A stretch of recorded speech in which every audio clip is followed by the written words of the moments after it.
Catherine, how you doing? I'm doing great, thanks. Good. Well, I'm glad to get you on.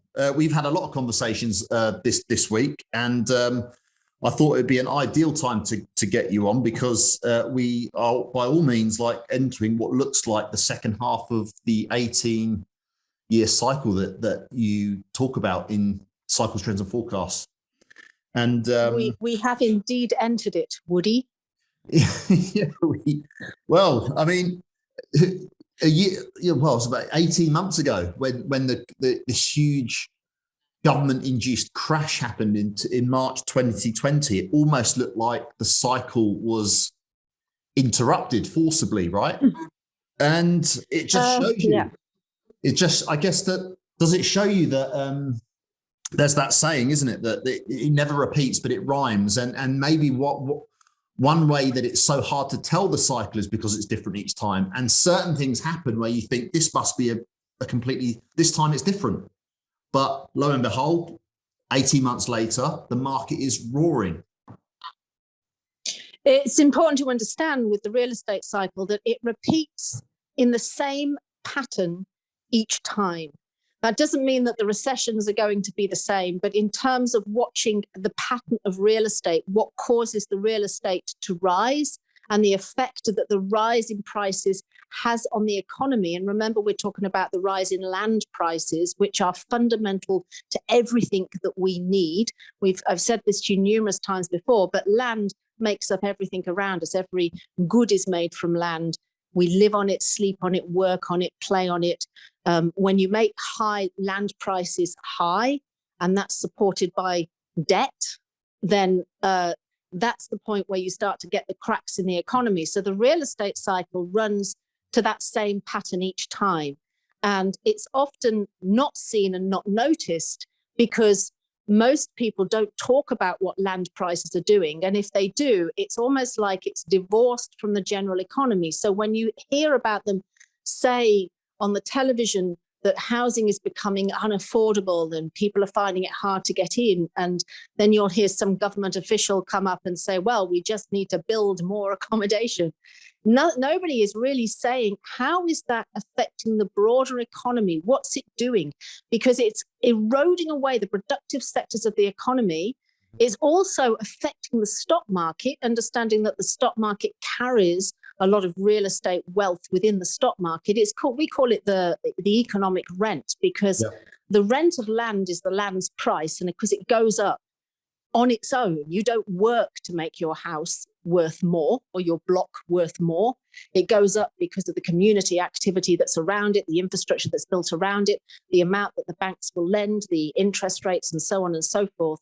But it's the effect that it has on the productive sectors of the economy that causes that cycle. So understanding that cycle is the first thing. Now, we're not fortune tellers. We're not going to say to you what is going to cause a recession, what's going to be the trigger that's going to trigger off a recession. But it's almost the nearest thing sometimes when you look back.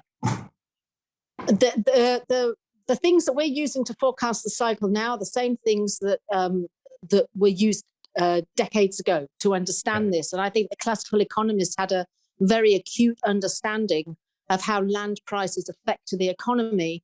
But at some point, it was written out of the economic textbooks. You know, you had the three factors of the production, land, labor, and capital, sunk down into two factors of production, labor and capital. And now we talk about land price gains being capital gains, but understanding the classical form of economics and understanding that capital really is everything that is man-made and it depreciates with wear and tear, you need to be able to visibly understand what rising land prices is doing to the economy, and also understand that this is not just a real estate cycle.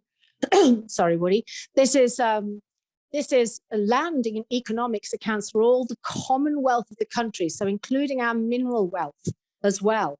And all of this, when they're privately monopolized, whether it be by homeowners or mining companies, that's where you start to really damage the productive sectors of the economy, which are the sectors that support payment of the land rent, the land price. So for those viewers that might be relatively new to this idea of a land price cycle, can Can you explain the significance of it, and maybe start by explaining? So I know that when you say the land price cycle, you're talking about the 18-year. Why is it 18 years specifically? Well, sorry, I just had a drink of water. No That's a good question. The pattern of 18 years was first noticed, obviously, in relation to real estate by a chap called Homer Hoyt.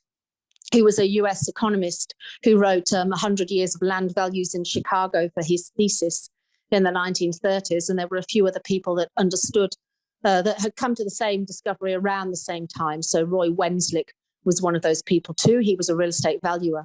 And they did some monumental work on the real estate cycle. And they noticed that there was this pattern of a reoccurring boom and bust.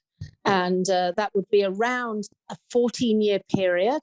It's not set in stone, but around a 14-year period of rising land prices before you got a significant collapse at the end. Now, economic cycles are something that were very well understood and very well accepted in previous times. It's only in recent times that it's almost been written out that we don't have a cycle. We don't know where things are going. And it's just subject to the wish and the wash of the economy. And we can't forecast what's going to happen next year or next month, let alone in 18 years. But once you understand that this cycle does run to a pattern, and it could be, there's been all sorts of theories that have been put forward as to why it's 18 years. Fred Harrison, a very prominent economist in the UK, who has done a lot of work on the 18-year cycle, particularly in its relation to what it does to land prices in Britain, and he's traced it back to the 1600s. He has talked about it being to do with the average rate of interest being at around 5% and the amount of time it takes to pay off a mortgage, which it could have something to do with. I actually have revealed the reason to my subscribers at Cycles, Trends and Forecasts, so I won't elucidate on that too much, but it's worth people, if they want to find out a little bit more about why it patterns into an 18-year cycle, they can certainly subscribe and read those editions. But it has to be understood that it's a construction cycle as well. There were economists such as Clarence Long, for example, another US economist and also politician, who wrote his paper on the construction cycle and noticed this 17 to 18-year pattern in construction, because it takes a long time to build, particularly now as we have tall buildings. So it takes a long time to do these construction. The construction, it takes a lot of money, goes into building buildings. A lot of money is borrowed. It's usually borrowed at the point in the cycle where money is cheap. It takes time to do the buildings and the construction of the infrastructure. And because once it's completed, the cycle has run its course, and interest rates usually rise at the end of the cycle, and then you get the significant crash at the end. But I would encourage anybody that you have to understand what drives this cycle. So you really need to have an understanding of how land affects the broader economy to be able to see it clearly and therefore use it to advantage your investments. Let's talk about it in the context of this week then, because last weekend there was some pretty big action or news reports that coming out of the bond market. Now, Greg's been talking about this during Monday and Wednesday's Insider. So I thought to get your take on it from a cycle perspective would be really interesting. Now, the bond market is saying the bond market is saying that yields need to rise, correct? Yes. But the RBA is resisting. And so far, they're saying they're going to keep rates low. Is that right? But will they be forced to raise them sooner, do you think? Or, with your knowledge of the land price cycle, is that just bluster and it's actually going to go off? The property boom and the land price boom is going to keep going for the next 5 years. The land price boom will keep going as we've forecast.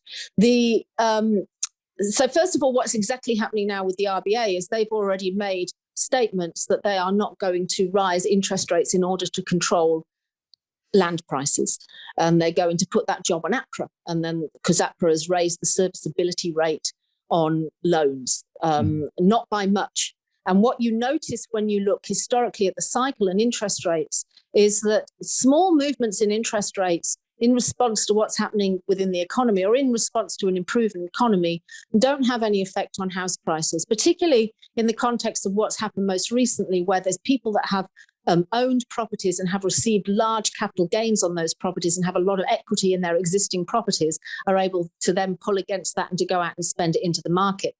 What we do know from the cycle is that interest rates always rise into the end of the cycle. And at that point, it's usually done to control land prices.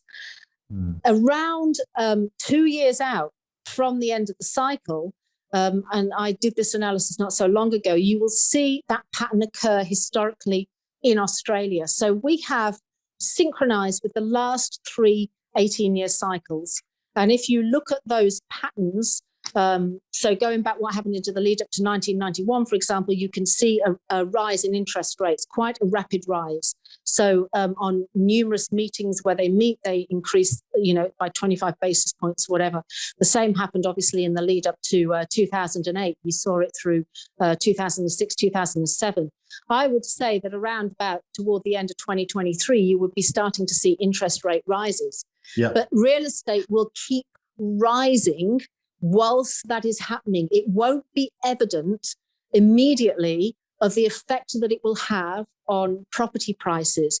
It will when the time is due at the end of the 18-year cycle. So if you think back to, the most recent history where we had that run into 2007, where we had the peak before the GFC, which was a land-based led recession. And we know all the reasons why Australian real estate didn't crash. It was the same, that happened in Canada, but it was the timing at the end of the 18-year cycle, and it would have crashed had the government not come in. But the point is that interest rates at that point were rising and rising and rising, and the lending rates were around 9 to 10%.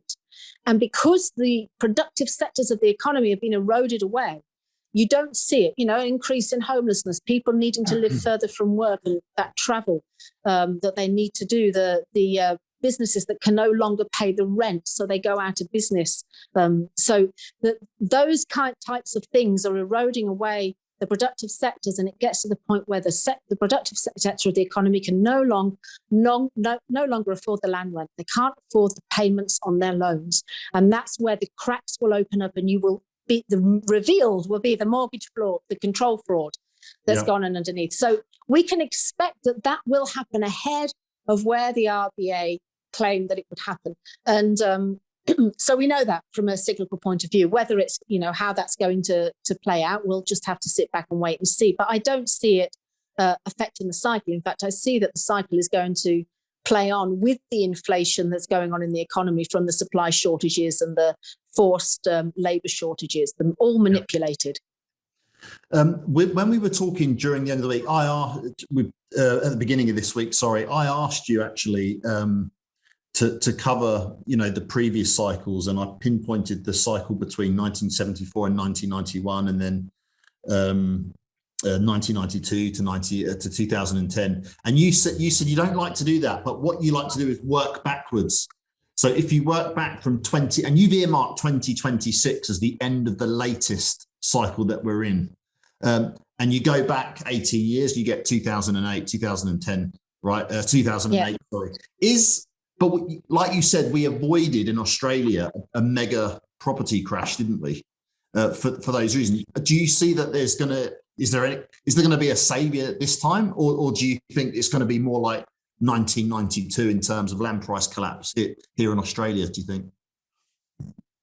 There's a few things historically we can draw from on this. So when you look back historically, sometimes where you have a very bad crash, you can the next one doesn't need to be so severe, and then the next one can be very bad. So there's a pattern like that you can see in certain areas. But what I normally say to people is that the timing of the cycle will tell you where the downturn is going to come. It will pinpoint where the recessions in the economy are going to come, not just the end of the cycle recession, but because, as we know, you're also able to time from this cycle what we call the mid-cycle recession, which is a recession where the banks are better able to handle the downturn. So you don't see a crash in real estate values typically in this recession. This is the one that we've just been through. So if you just look at what's happened with this one, we had a very bad recession due to the lockdowns in the economy and the panic over COVID.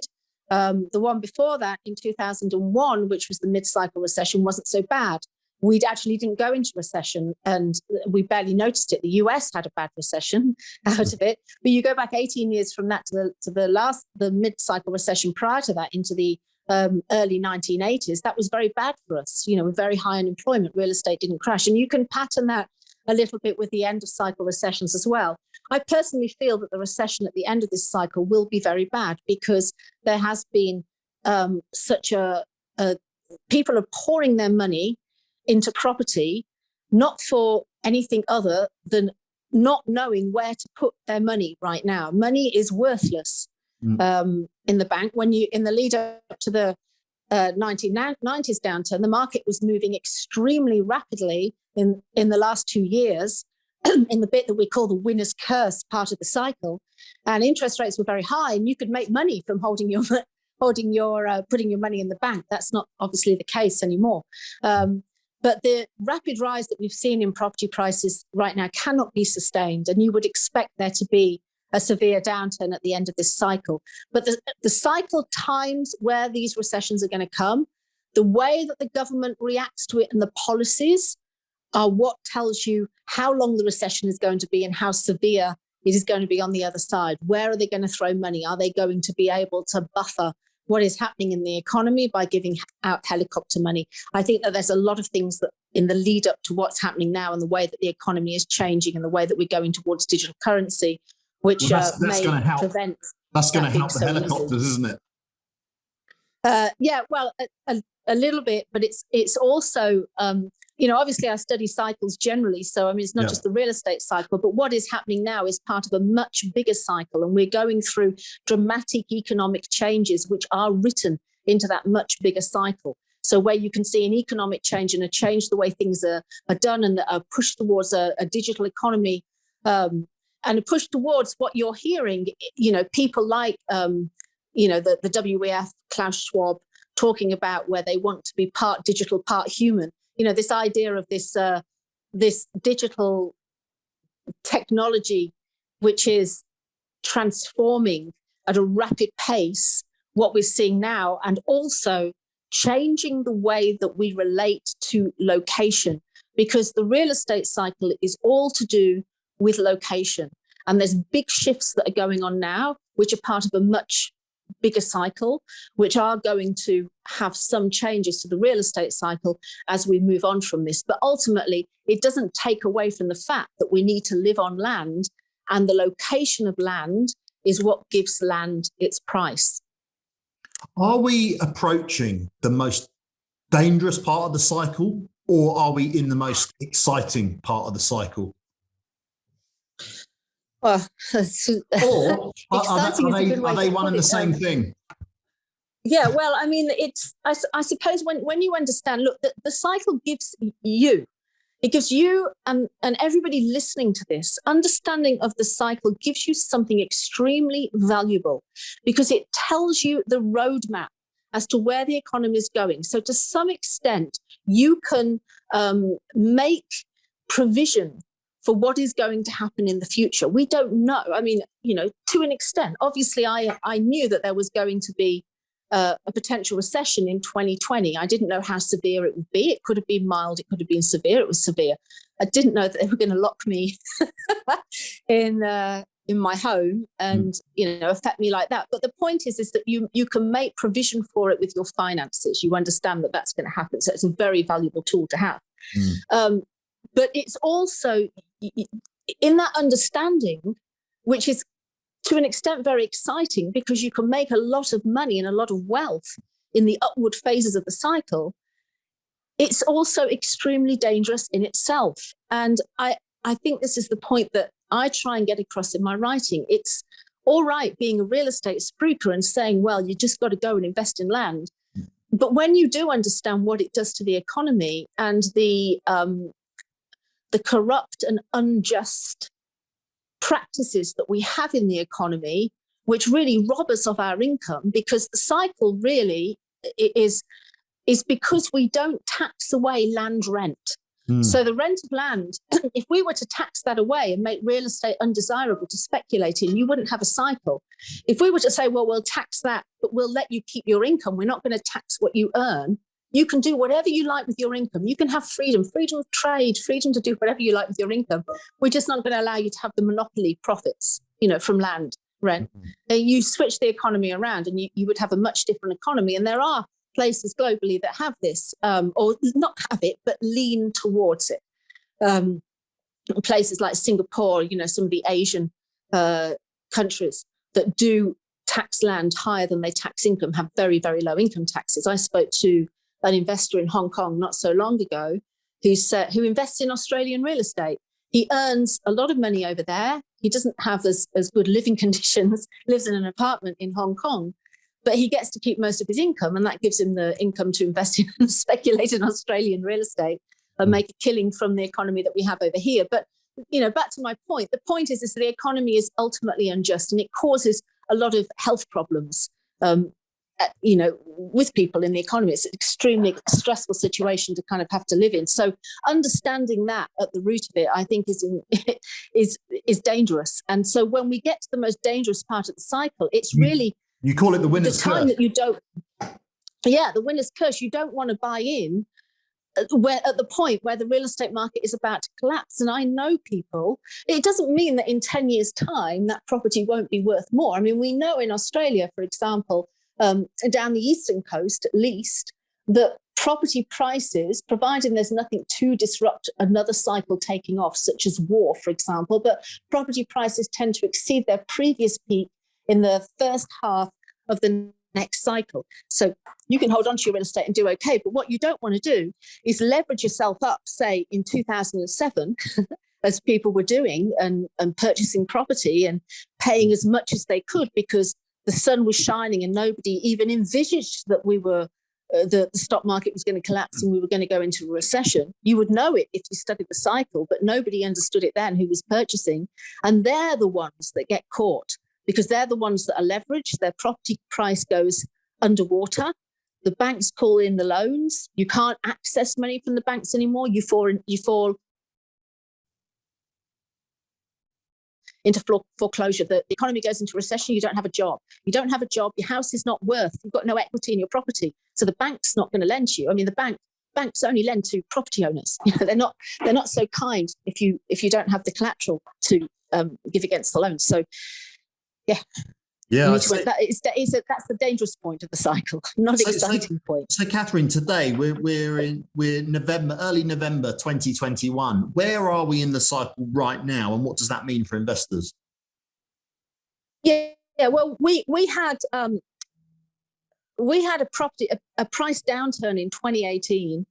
We went sort of up into after the election in 2019, we shot up, and then we kind of weathered our way through the beginning of the 2020. Where everybody wasn't quite sure whether the market was going to collapse. And I remember they were hearing, I remember talking to you and you telling me on the ground it was carnage. I remember you saying it seemed like it was the mid-cycle point then, before COVID even hit. Well, yeah, I mean, I think we knew that there was a mid-cycle point that was coming. We knew there was going to be the stock market was reaching its peak and there was going to be a panic. In hindsight, it's easy to say, oh, well, it would have been obvious that that was going to cause panic. But, at the time, nobody really knew what was going to cause the downturn in the economy. But it was reaching that peaky point. It was such a dramatic drop. And the lockdown that came after it essentially locked the real estate market down because nobody had bought real estate sight unseen. This is really actually quite interesting as to how it's changed the real estate market, which you wouldn't see unless you were on the ground. So at that point, there was a lot of uncertainty about what was going to happen to real estate prices, and a lot of buffers were put in place, obviously, with the banks, and people weren't sure where their jobs were going. As soon as we got out of that, and people came a little bit secure about where the economy was going, and we seemed to do the snapback, the market went insane. We were into the second half of the cycle at that point because there wasn't going to be a turn back at that point. And the way that through 2021, if you had bought in 2020, and I purchased the clients in 2020, and I've always said to anybody. And again, within the context of the cycle, when you get a market that's good to negotiate in, where people are panicking and going out, and you know that the cycle has further to run, that is the time to buy. And some people were very wise and they bought in 2020. And around 6 months later, their properties had gone up hundreds of thousands. I've seen over the last few months, prices go up 300,000 in a matter of 5 months. I've seen people that have purchased in May and sold for 300,000 more 5 months later. And I'm talking about, suburban houses on blocks, just normal blocks of land. So maybe they purchased for, $1 million, 1.2, or maybe they purchased for, 600,000. And a few months later, they get in a few 100,000 more. The market has moved at a very, very rapid pace for this point in the cycle. And the only time that we see that happening is via government incentives. We saw it in 2010 in response to the government incentives coming out of the GFC, the market moving at a very rapid pace because of the first home buyers boost. So we know that the stimulus is affecting what's happening to property prices. We know on aggregate, people's bank accounts have more in them than they used to. But the other thing that has changed, which is really interesting to witness on the ground, people no longer feel the need to inspect real estate. And I'm talking home buyers and investors. It's the real estate market has changed to a digital market. Real estate is no longer a tactile thing that people want to walk through and feel and touch. Now, you might have some listeners that say, well, I'm never going to do that, but I'm talking in general terms. There's a lot of buyers over this last lockdown in Melbourne, where real estate, you were not allowed to inspect real estate, where the market was going just as strong as when you are allowed to inspect real estate. So there's that one thing. And of course, the digital, moving to digital auctions, Zoom auctions, which again have become almost a norm. So properties can get auctioned on any night of the week now via Zoom, as long as buyers remember to unmute themselves when they're bidding and mute themselves when they're discussing budgets, because there's been some entertaining moments on the Zoom calls. But the market has changed fundamentally. And of course, the way people relate to location has significantly shifted. So it used to be, and I guess I'm focused a little bit on Melbourne here, because I think Melbourne has really been through COVID, whereas the rest of Australia perhaps hasn't experienced it as much. But you live in Melbourne, I live in Melbourne. We know what a hard time this city's had. The inner city is no longer attracting as much demand as the outer suburbs. So the inner city real estate isn't doing as well, whereas you would say, oh, you've got to invest in the city, I wouldn't have said that, but you will hear a lot of, real estate people talk about you want to be close to the city and so on and so forth. The city amenities have lost their appeal compared to natural amenities further out. People don't value them the way that they did value them. So the way that we relate to location has fundamentally changed. And I don't see that shifting. I think we're going to go into as we go into the next cycle. That I don't see that shifting, particularly as we get new forms of transport that are going to allow people to access those amenities if they want to in a speedier amount of time. Do you think the move to a change in the makeup of the economy? So we talk. I mean, I know that's a very broad statement, but I'm thinking, you had the rise of capitalism in the mid 1800s to early 1900s. I mean, laissez-faire, uncapped capitalism. Then you had it was a kind of a move to a more kind of a halfway house, really. Do you know what I mean? But now we're seeing a move completely to the digital side of things, where there's going to be a lot more, it seems, government stimulus and intervention in things. Do you think that's going to impact the cycle in any way, or just make it more extreme on the ends? Right now, it's making it more extreme because digital currency. So, we have to kind of separate between what CBDC is, the central bank digital currency, compared to what, Bitcoin and cryptocurrency is, because they work on two completely different things, even though some people may be confused by that. It's all digital currency. So, Bitcoin is trendy. We'll go in and we'll welcome CBDC. You can buy properties for Bitcoin in Australia, and there is a lot of companies that have set up this. And with the influx of the blockchain, which is really the technological genius that is going to transform everything outside of the Bitcoin, is the rise of fractional purchasing. So real estate now has become, it exists in the digital world like it never has done before. And that means that you can buy and sell fractions, shares in real estate that can be checked, traced and secure without having to go through the physical process of it as we used to. And of course, everything is becoming digitalized. The land titles offices, you no longer have paper titles in some of the states in Australia, that it's being moved into a digital setup. And that is extremely dangerous development in relation to how it affects the economy, because the people that control the computers, the government that controls what's going on the other side, is basically controlling your life. If they can delete something, or like you've got with a social credit system, if you've got a digital currency and they can withdraw that digital currency from your bank account because of some new law that's put in on the propaganda that it will prevent criminal activity, you know what I mean? So I mean, those types of things that we are catapulting towards, and people just seem to be absolutely fine with letting us do that. The way that it fundamentally, it obviously is going to affect what happens to land. So it is already affecting what is happening to land. It's like a gold rush. You earn your money on your Bitcoin. Where do you put it? You put it in land. You go and buy a fancy house on the coast, right? You know it's secure. You think, okay, I got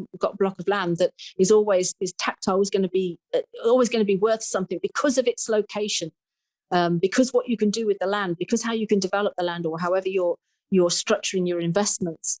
But where that's going to take us in the future, you can only think that it is going to allow for more speculation and greater booms in real estate, unless something is done to prevent people investing in land. And that's always a possibility. But at the moment, it's land that supports the financial system. It's the financial system that lends against land as collateral. So right now, they're not going to do anything to stop people speculating in land, because they need the mortgage holders to pay the interest, right? The banks want a forever stream of interest from you to keep with their financial model of banking that we have now. So right now, nothing's going to be done to it. I can't see that stopping the cycle. But it's important when you come to the 18-year cycle. I mean, we're relating it at the moment to real estate. It has always existed, this 18-year cycle, right? You can trace it in the upturns and the downturns in the economy. In other words, you can trace it on the stock market. But when land is involved, and when speculation in land is involved, it becomes a far more volatile cycle. And because most people recognize that they need to have some form of ownership of land, and governments encourage that ownership of land through policies that encourage speculation, then when you get a significant downturn in the economy, which is caused by a land price collapse, the recession is very severe, because it affects a far greater number of people than just the percentage of people that speculate on the stock market, in stocks or whatever. It's affecting the rich and the poor, very severely. Do you see what I mean? So that is why understanding the real estate cycle's effect as it correlates to the 18-year cycle is really important. Final question, Catherine. This has been fascinating, by the way. What do you think, where do you think the opportunities are for investors that know about the cycle today? Just perhaps we can give a takeaway for people listening in. Where would you be looking, for example, to either avoid for the next for the running up to the end of the cycle, and also to capitalize? Your listeners need to understand that right now we have a unique opportunity that I didn't fully envisaged prior to this downturn. And part of it is to do with the change in the way that we view location. People have related to location. And the other part is the knowledge that the second half of the real estate cycle is typically stronger than the first. And we are absolutely seeing that now.